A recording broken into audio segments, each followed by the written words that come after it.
Hello everyone, my name is Jarek Wan and this presentation will be about organizational design, structure, and change, specifically within the United States Army. In this presentation, I will be highlighting the United States Army and a large issue they face as an organization. I will also be highlighting how the Army can address this issue and what the Army would need to do to improve upon it.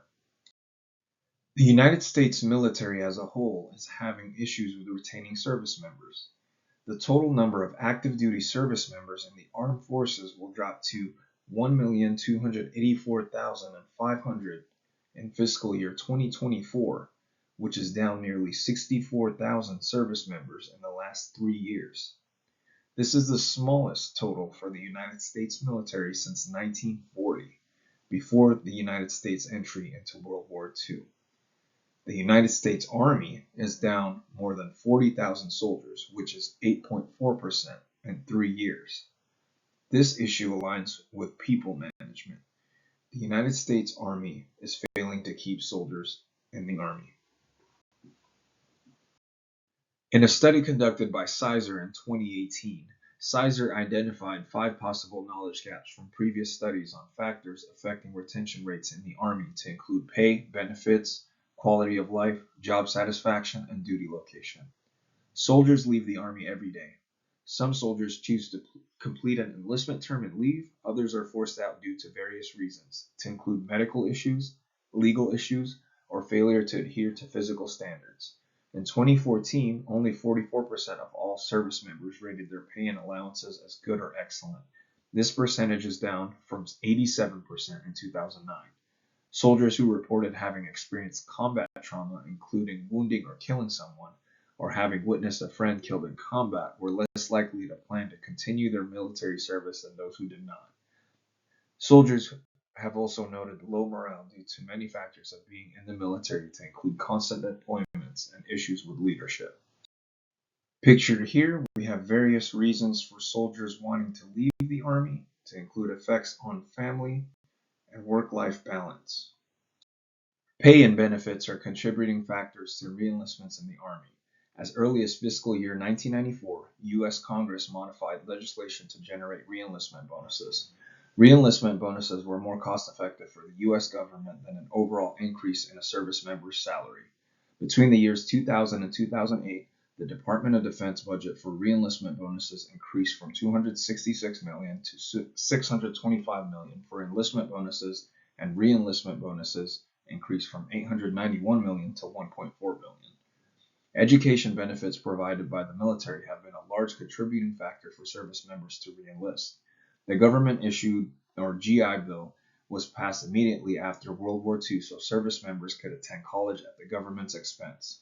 After September 11, 2001, the federal government introduced the post-9/11 GI Bill, which provided upwards of $10 billion to fund educational expenses for close to 400,000 veterans, service members, and their dependent family members. The eligibility requirement for this was a service member had to serve for at least 3 years of active duty after September 11, 2001. Military health care is one of the largest contributors of retention in the military. In comparison to commercial health insurance, military insurance has minimal cost to the service member and their dependent family members. The United States Army not being able to retain its soldiers can have quite a few consequences. The United States Army must have enough manpower to be able to support foreign and domestic threats. When the Army loses a soldier, they lose on specialized talent and their return on investment. The price of training a new soldier is approximately $73,000. Due to the Army's investment in training soldiers, the civilian sector is more motivated to hire these soldiers when they leave the service. Due to the nature of the Army as an organization, conscious capitalism is not as relevant as it should be. The Army places the needs of the mission first, and the mission of the Army rarely aligns with conscious capitalism. While the Army has been involved in humanitarian efforts, such as deploying soldiers to assist those who were affected by Hurricane Helene in North Carolina, the primary goal of the Army is to fight our nation's wars. Using Kotter's 8-step change model, the Army must first create a sense of urgency among its ranks to drive retention rates. Every soldier, from the lowest to highest ranking individuals, must create urgency within each other to initiate change. The second step must be done by senior leaders. They must build a guiding coalition to coordinate what needs to get done in the Army. The third step must be to create a vision for change. The Army should be aware that whatever is being done currently is not keeping soldiers in the Army, and they must act on that. The fourth step is to communicate the vision by making sure everyone is on the same page. The fifth step would be to identify any obstacle that can slow down progress. The Army must recognize what is causing the issue of soldiers leaving the Army if they want to keep them in the Army. The sixth step would be to generate short-term wins. By retaining one soldier, they can retain more and build off of that. The seventh step would be to consolidate improvements or sustain acceleration after the Army starts to see success. The Army must continue throughout the whole branch if they want to become successful. The last step is to create these changes and replace the old habits that were causing soldiers to leave the Army in the first place. A large challenge that can affect change within the Army is competition with outside organizations. Many soldiers obtain skills in the Army that can be desirable for employers in the civilian sector who are more willing to give them higher compensation.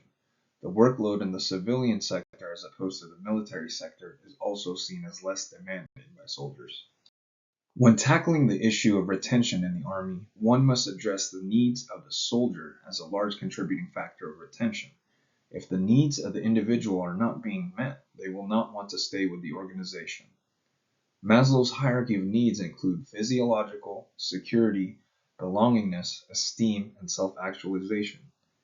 The Army must address the needs of the soldiers while adhering to the mission.